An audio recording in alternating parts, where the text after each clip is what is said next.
Eu sou uma empreendedora cívica e fundei um instituto, o Igarapé. Por causa do meu trabalho, eu viajo para muitos lugares no mundo todo. Mas é em meio à natureza onde eu me sinto mais à vontade. E é do meio do mato que eu vou conversar com 10 mulheres incríveis, engajadas, que participam ativamente da criação de soluções para os grandes problemas da sociedade. Elas vão falar sobre educação, representatividade, meio ambiente, empreendedorismo, ciência, liberdade. E também sobre como é trabalhar para fortalecer a democracia sendo mulher, em um país ainda muito machista como o nosso. Tudo isso para te mostrar que você também pode mudar o mundo.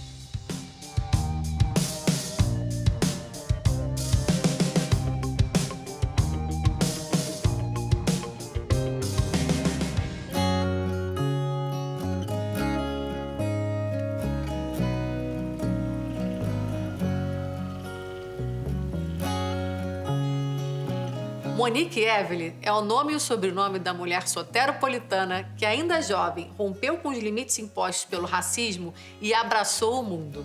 Ela entrou na lista 30 Under 30 da revista Forbes, que destaca empreendedores de até 30 anos que revolucionam os negócios. Além de empresária, é ativista. Seu compromisso é com a causa negra e feminina. Monique promove espaços de escuta e oportunidades inovadoras para criar uma sociedade mais democrática, mais diversa e mais justa.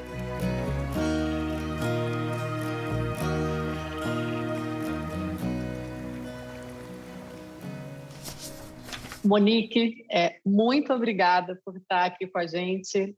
Honestamente, assim, uma honra, um prazer. Já tem um tempo que eu quero conversar com você. Essa pandemia deixou a gente longe das pessoas, mas eu acompanho, mesmo de longe, o seu trabalho, a sua jornada. E eu queria tanto aprender mais, quanto poder também passar essa tua mensagem para mais gente. Ai, obrigada pelo convite. Espero que a expectativa seja realidade também nessa conversa. E olha que delícia eu sou apaixonada pela Bahia. Esse teu sotaque me deixa absolutamente aqui, assim, deu aquele tique de saudade. Que delícia falar com você. E eu queria começar, assim, pela tua história, pela sua trajetória. Desde muito nova, você já estava aí se movimentando para entender o seu papel no mundo. Fui muito impressionada, né, que você começou aprendeu a ler sozinha aos 3 anos e aos 10 já ajudava a alfabetizar outras crianças, quer dizer, já tinha essa consciência de olhar para o lado.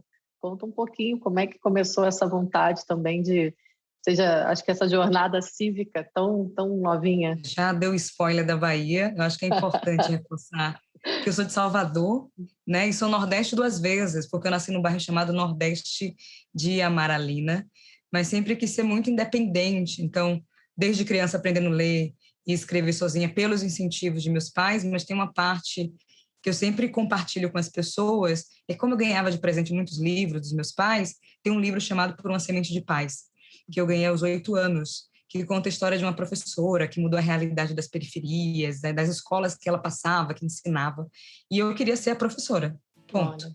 Desde os 8 anos eu sempre quis ser professora, tanto que minhas criações, seja desabafo social, a inventivos, e tudo que eu criei até agora, os 27, tem relação com a educação, de certa forma, né? Então, como é que eu poderia passar isso tão cedo, no meu caso, pensando no meu bairro, criança de 7 anos, 8 anos, sem saber ler e escrever, e para mim era um equívoco, eu não entendia, porque eu sabia ler e escrever, estava adiantada no colégio, e outras crianças da mesma idade que eu, não sabia nenhum que eu estava falando, né? E a parte legal é que hoje tem uma grande 5, 6 pessoas que eu fiz isso na infância, que entraram na faculdade, tem gente estudando direito na Espanha, em Barcelona. Então é legal ver, porque começou no formato de brincadeira, que é brincar de escola, ponto final, querendo ser professora.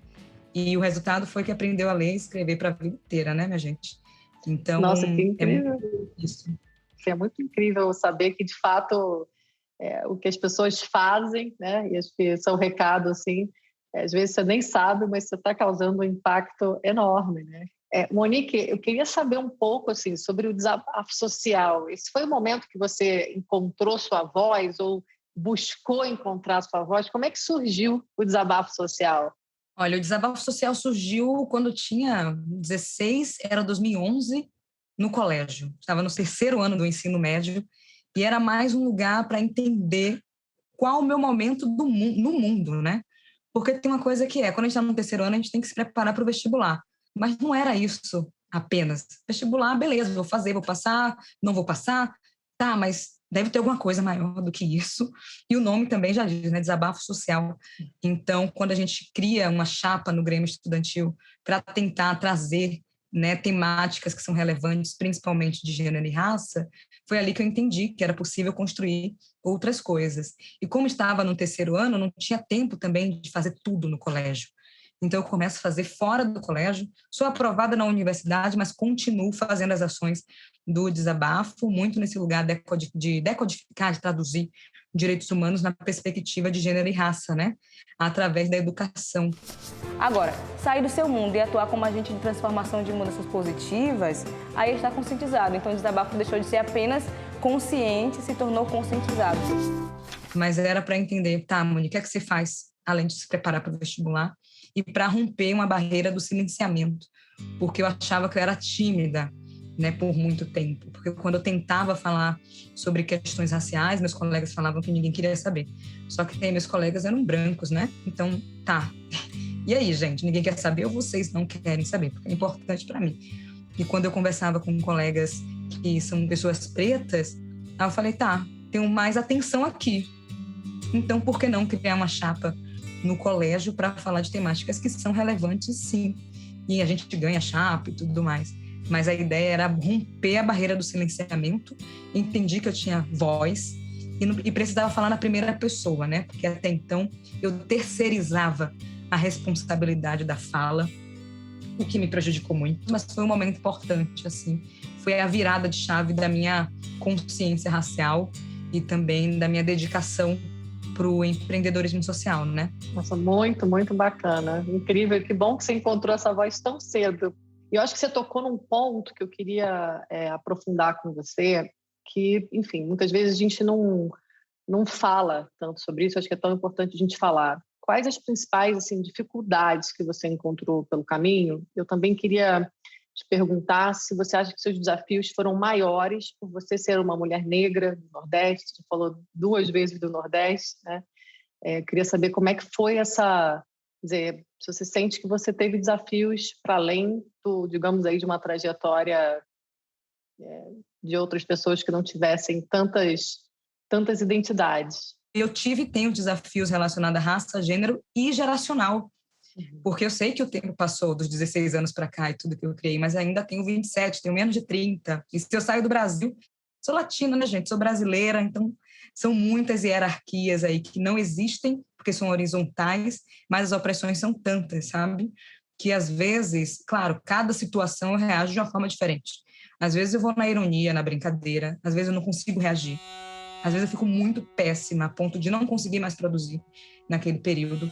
Por exemplo, a gente teve o caso trágico de George Floyd, que eu fiquei 1 mês sem conseguir trabalhar, porque poderia ter sido meu pai ou meu namorado saindo do carro deles, né? Então fica assim, cara, poderia ser a gente, poderia ser alguém da família, e eu não sabia o que fazer, porque o racismo interfere diretamente na nossa produção, no nosso índice de felicidade, sabe? A ansiedade que eu tenho, as dores que eu tenho, vem, infelizmente, dessas opressões. E pesquisas já provaram, não é coisa da minha cabeça. Eu estou aqui falando, Monique, não, é isso, as pesquisas mostram. Então, não dá para a concorrência, inclusive, com outros empreendedores não negros e não indígenas, é desleal. A diferença é que eu peguei o racismo, o machismo e tudo mais, e estou conseguindo me movimentar. A gente sabe que muitas pessoas paralisam. Essa é a realidade do Brasil. As pessoas ficam paralisadas, porque é tão perverso que a gente não consegue nem reagir, nem agir em relação a isso. Então, é doloroso, continua acontecendo, porque, infelizmente, também, a ascensão social não embranquece ninguém, né, gente? Você já deve ter visto algum anúncio de vaga exclusiva para pessoas negras, trans ou indígenas. Mas por que o tratamento diferenciado? Essas vagas buscam reparar desigualdades sociais e raciais dentro do mercado de trabalho. Em 2019, o IBGE divulgou que homens negros ganhavam 45% menos que homens brancos. E as mulheres negras chegavam a ganhar 70% a menos que as brancas. Depois da pandemia, segundo o Diese, cerca de 3 milhões de profissionais negros ainda estão desempregados, em comparação com 1 milhão de profissionais brancos. É por isso que essas iniciativas são tão necessárias para garantir a inclusão e a equidade racial. Acho que você tocou num ponto muito importante, que acho que tem que ser muito falado, né? Aquela hora também da gente saber pausar, da gente saber que a gente precisa cuidar da gente. Eu queria saber como é que você se cuida. Olha, foi difícil, tá? Porque a gente aprende que temos que ser super-heroínas, temos que fazer, e existe uma demanda, e que bom também que eu aprendi cedo, né? De 18, 19 anos, estava entendendo que eu não posso viver na demanda do racismo, porque senão eu não vou viver, vou ficar sobrevivendo, vai ser exaustivo, vai ser ruim para todas as pessoas que estão ao meu lado, inclusive, porque vão somatizar tudo isso também. Então, eu tive que entender, Monique, não dá para você ficar vivendo uma demanda que não é sua. Você não criou isso. Mas, sim, você pode, a partir do que você já cria e faz, transformar o mundo menos racista, ser antirracista na sua prática, nas suas criações. E está tudo bem. Só não precisava ter que carregar o mundo nas costas, porque não é responsabilidade pessoal, né? Inclusive é coletiva, inclusive da branquitude também. Acho que é importante reforçar. Quando eu entendi isso, eu comecei a equilibrar, né? Falei, olha só, tá tudo bem não ter opinião para tudo, entendeu? Tá tudo bem você não querer participar e tá tudo bem utilizar o melhor gerenciador de tempo que existe na face da Terra, que é dizer não. Porque a gente diz para muita coisa, tipo, sim, sim, por quê? Às vezes a gente não nem é quer. fácil, né, Monique? Não é fácil. Né? Pois é, não dava. Eu também troquei o se pelo quando, para não ficar nessa frustração e ansiedade, ou seja, quando isso acontecer vai ser desse jeito, porque eu conseguia visualizar como se fosse uma meta, né? Mas se acontecer, ficava menos frustrada, isso pensando mentalmente mesmo, emocionalmente comigo, e como eu já trabalhei na TV, enfim, e pegava algumas reportagens complexas, e necessárias também, claro, mas feminicídio foi uma reportagem que eu desmaiei durante a gravação, no presídio masculino, que eu nunca tinha entrado no presídio, ainda mais para fazer uma reportagem como essa, e tive meu primeiro ápice de burnout na vida, véspera de aniversário internada. Eu falei, gente, o que é isso que está acontecendo, né? 22 anos, internada por esgotamento. Tipo, isso existe, né? Eu falei, eu não quero passar mais por isso na minha vida. Então, comecei a equilibrar para não ter que repetir esse ciclo que é perverso. E no final, assim, as pessoas, se você morre, as pessoas vão ficar sentindo falta, vão falar alguma coisa bonitinha nas redes, e depois vai enterrar outra pessoa preta. Independente se foi por esgotamento, se foi pela polícia, tanto faz. Assim. Aí eu entendi que eu sou útil e funciono se eu estiver viva e bem, né?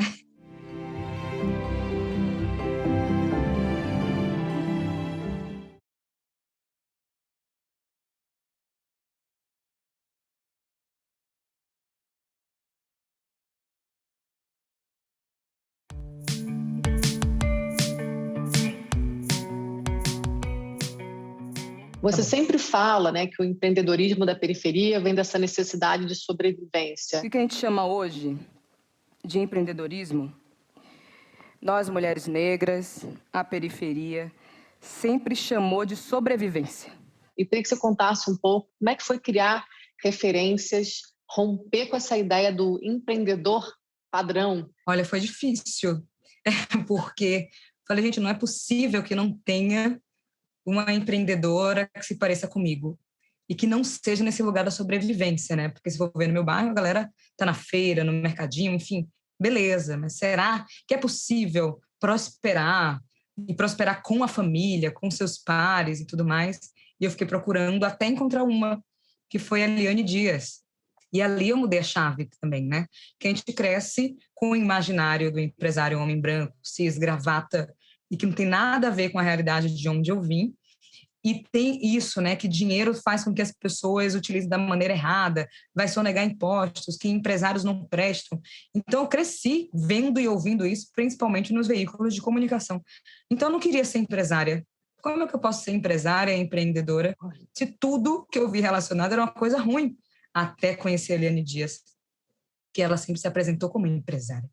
Aí eu falei, Alita, então tá bom, eu sou empresária também, porque existe a Eliane Dias, entendeu? Então, Monique Evelyn também empresária, mas aí eu começo a mudar esse imaginário de outras pessoas também que nunca se viram como empresárias.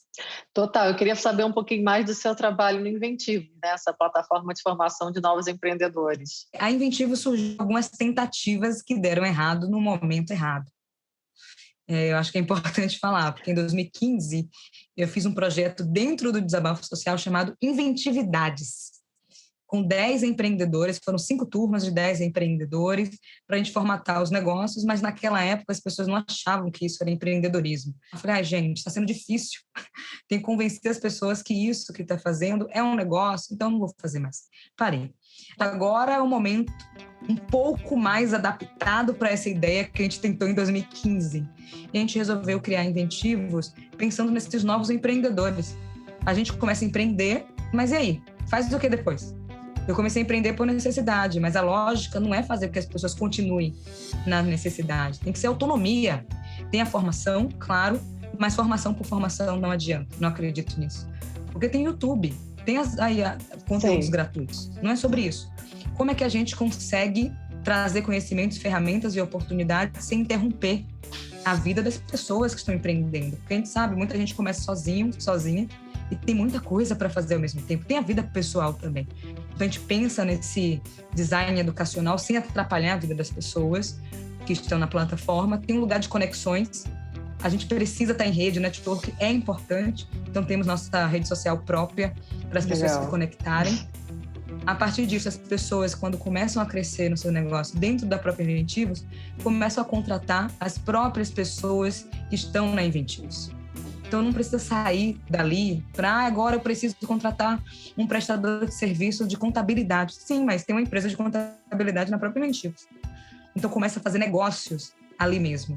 E agora a gente está na fase 2, depois de um ano e meio de atuação, que é a parte de escalar algumas empresas que já estão em estágio disso. Então, a gente vai fazer programas de aceleração e também a parte do capital, que é fundo de microcrédito, porque as pessoas precisam de dinheiro, né, para continuar a crescer seus negócios. E também tivemos aí a possibilidade de sermos investidos pelo Google, né, pelo programa o fundo que investe em empreendedores negros.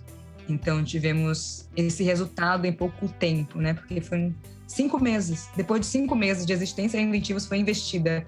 Gente, então, mostra parabéns. muito a potencialidade que pode ser, né, porque estamos no início, mas estamos nessa missão aí de tornar o empreendedorismo desprecarizado. Eu acho que esse é o termo que a gente pode usar, sair do lugar da sobrevivência e ir para a autonomia. Eu queria, assim, pegar um pouquinho já, assim, caminhando para nossas perguntas finais, né? Assim, você é uma mulher de tantas potências, diria assim, uma mulher multipotências, no jornalismo, no audiovisual, no empreendedorismo. De onde vem essa força? Acho que queria saber, assim, de onde aqueles dias mais difíceis você tem que respirar, como é que você lida com tudo isso, né? E que mulheres te inspiram? Independente se vai ser uma pessoa impactada por aquilo que eu estou criando, ou 40 milhões ou 100 milhões, eu vou fazer do mesmo jeito. Assim, ponto. E eu sempre acredito que se eu atraso, de alguma forma, eu vou atrasar a vida da outra pessoa que nem sabe que eu existo. Porque muitas pessoas chegaram atrasadas na minha vida. O que eu quero dizer com isso? A ferramenta que eu não conhecia, o conteúdo que eu poderia ter estudado antes, a oportunidade que poderia ter aparecido antes. Então, eu fico pensando, né? Que chegou atrasado, sim, para mim. E como é que eu não chego atrasada, ser independente, ser Monique, pessoa física, ou pessoas jurídicas, né? Para não chegar atrasada na vida dessas pessoas. Então, isso me motiva a continuar. E também tem uns depoimentos que eu salvo, né? Todo dia, assim, para ler. Pelo menos um que eu recebo, para entender o porquê é importante continuar fazendo o que eu faço. Então, cada dia eu pego uma pessoa diferente que me manda alguma mensagem, leio, que falo, legal, entendi. que legal. E sobre as isso. mulheres que me inspiram, são muitas, assim, né? Posso estar Vilma Reis, que é socióloga aqui de Salvador, foi ouvidora pública, né, da Defensoria Pública do Estado da Bahia, e no dia que ela foi numa palestra minha, eu deixei meu microfone cair de tão nervosa que eu estava, porque eu nunca imaginei que um dia ela estaria na plateia. né? Não sabia que poderia chegar esse momento na vida. Então, assim, não quero estar citando todas, porque é muita gente, a própria Helene Dias, mas tem um lugar de tantas mais velhas quanto as mais novas, né? Porque tem um lugar de como é que a gente continua passando o bastão. Então, eu preciso não só encontrar pessoas melhores do que eu, mas como formar pessoas melhores do que eu, sabe? E para quem duvida, Monique, para quem ainda duvida que pode mudar o mundo, o que você diz aqui, assim, de mensagem final? A primeira coisa é, a gente não consegue ter referências boas se a gente só tem referências ruins ao nosso redor, não é? É uma questão de busca ativa. Se você não conhece as pessoas que realmente conseguem viver disso, mudar o mundo e ganhar dinheiro ao mesmo tempo, já pensou em pesquisar? Porque os algoritmos da internet só vai fazer você consumir aquilo que você já está acostumado e acostumada a consumir. Se você só assiste futebol, por exemplo, vai aparecer notícias, publicidades sobre futebol. Então não tem como você furar sua bolha e conhecer pessoas que realizam e mudam o mundo e ganham dinheiro ao mesmo tempo. Não tem como. A gente só se encontra se a gente estiver em movimento. Se você estiver parado, eu não vou conseguir te encontrar na vida. Não consigo. Não vai ter esse ponto de encontro, sabe? Então, é uma questão de movimento, tá, gente? Tá me assistindo? Vamos nos movimentar. Monique, assim, eu te falei, essa sua sabedoria, essa sua juventude, essa sua força, essa sua potência tem que chegar muito longe, assim, muito, muito obrigada por aceitar conversar aqui com a gente no Você Pode Mudar o Mundo. Muito obrigada.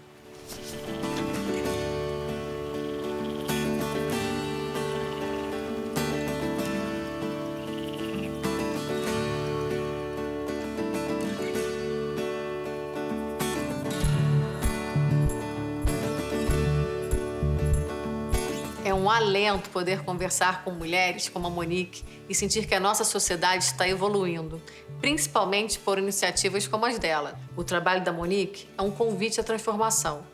Como diz Angela Davis, quando a mulher negra se movimenta, toda a estrutura da sociedade se movimenta com ela.